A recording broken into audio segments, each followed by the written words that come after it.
Was ist notre Wein? Wrong person. Good morning, it's the morning of November the 11th, which in America is Veterans Day. So I haven't been putting up videos the past couple of days. It's been rather late nights, early morning starts for us, so the chances of me actually getting them done were rather slim. On Tuesday we had a more relaxed day than the past couple of days. We only had to be in by about 10 o'clock, which was excellent, meant I had a bit of lie. We went along to Space Center Houston, which is like a visitor center for the Johnson Space Center. We went around, had a couple of tours. We went to see an IMAX film about the selection process of becoming a NASA astronaut. It was great, even though we've been told all about how the selection process goes and what you have to do to apply, what you have to be like to get there.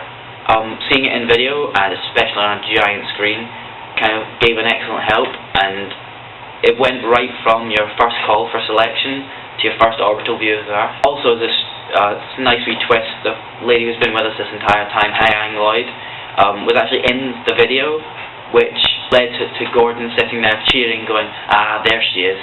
And for the afternoon we went shopping at Baybrook Mall. It was absolutely crazy.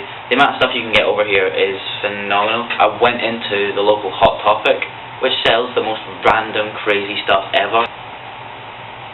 Then we went for dinner at a Japanese restaurant called Ichiban, which is not a lipstick for men. It was one of those giant tables that everyone, it had a grill plate in the middle and everyone sat around the edge, and so it was really good. It was kind of different to see the guy chopping up all the food and flicking it about and throwing everything and anything up in the air as he did so, and then just throwing it straight onto the plate.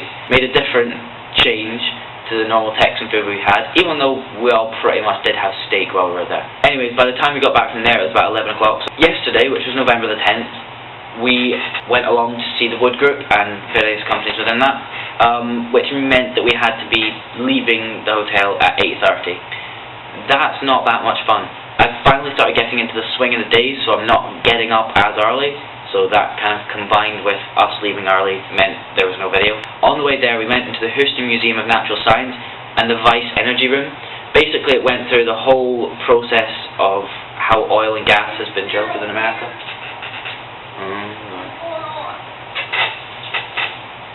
She don't look no happy. Meh. She be crazy. Anyways, they had an entire history of how oil and gas has been produced within the USA, right from when the first oil well was done in the late 1800s, right up to now, and how it's drilled with modern techniques and well boring. And by the way, well boring is when you bore holes for wells, not the description of the actual event. Then we had some time to go around the museum. It was good. There was a lot of really random stuff there, because it's the third busiest museum in the USA, and so they really have a wide selection of stuff there apart from the Vice Energy Room. Anyways, about 1 o'clock we went off to the Wood Group. It was excellent to hear somebody with a Scottish accent for a change. Firstly, we went along to see Transocean. Anyways, we had a talk from Transoceanic who let us use some of their simulators, which are used for actual training purposes for the employees of the company for working upon drill rigs, whether they be in the sea or on land. It was really interesting because I was having a conversation with one of the employees and they were saying how much it's progressed from when you used to essentially have to use levers and push with handles, and now it's gone into the case of what he calls a cyber chair, which is essentially a giant rotating chair with about 60 or 70 buttons on each arm, and then the entire process is operated from there. Then we went back to the Wood Group and had some talks from various members of the Wood Group company. The first of which is JP Kenny, which deals in subsea engineering, which encompasses subsea pipelines, renewables, and project management. This part of the group turns over $5 billion a year, and obviously they're always looking for engineers, so that's a job prospect for me. Then we got a talk from David Stevens, who works for Mustang laser scanners. Essentially, he had bought in the most expensive piece of kit that his company has, which is a $120,000 laser scan, 3D laser scanner.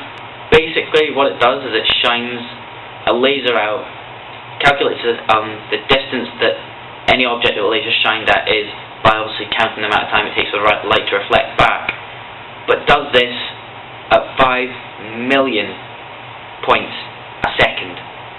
So So essentially this laser sweeps the room and builds up a 3D image.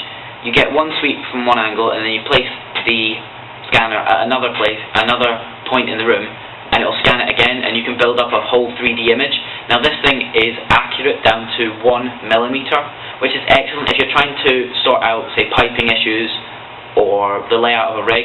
You can simply just scan it with this laser machine, and you'll end up having a 3D model that you can put into AutoCAD. The only small downside is that the files that it creates are about 40 to 60 gigabytes in size. Anyway, then Derek, who's from Aberdeen, spoke to us about the Wood Group as a whole, and he explained how the company progressed over the past 80 years or so. Now, in 1964 they only employed 80 people, and now they are a company that has over 29,000 staff, most of them being graduates in the engineering field. And he's always saying that if anybody needs work experience or anything, I'm to give him a call. Then we went out to Texas Landing Cattle for a meal that was put on by the Wood Group, which was incredibly kind of them. Naturally, that was back to our more normal dinner of steak with a side of steak. While we were there, the British Consul General, Paul Lynch, decided that it would be appropriate for him to come and meet and have dinner with us. And it was an honour to get to see him, and he also spoke a lot about how the Foreign Office is working within America, and how science and technology would be the way forward to helping this relationship between the UK and the US. Anyways, overall it was incredibly kind of the Wood Group to, up sticks and let us go about their company for an entire day, and the insight that you gained into it was amazing, and the idea that it made a sort of contrast to, although we have obviously been focusing a lot on the space industry, there are other industries out here that use engineering, and so it's another avenue that I could go down. Probably still want to work at NASA though, but hey. So anyways, we got back and we had to do a couple of blogs.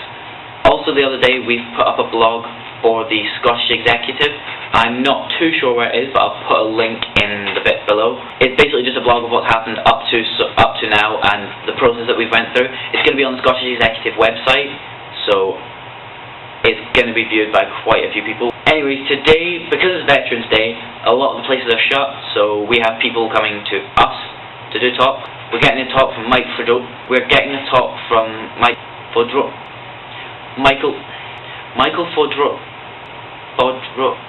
We're getting a talk from a NASA astronaut called Michael, and also we get to meet the legendary Gene Kranz, who was flight director during the Apollo missions. It's an honour to get to speak to him, and also we get to get a few things signed, which will make a nice memento of the trip. Also, Chuck Lloyd is coming to see us, Hyang's husband, who works with NASA in life sciences, so it's all the way about microbes and stuff. Then we go down to Lockheed Martin, and we're going down to the Exploration Development Laboratory. I'm not too sure what they do, but I guess today is the day to find out. Also then we're going out for dinner at Mike and Ashley Fodro. Mike and Ashley Fodro. And then we're going out for dinner to Mike the astronaut and his wife Ashley's house.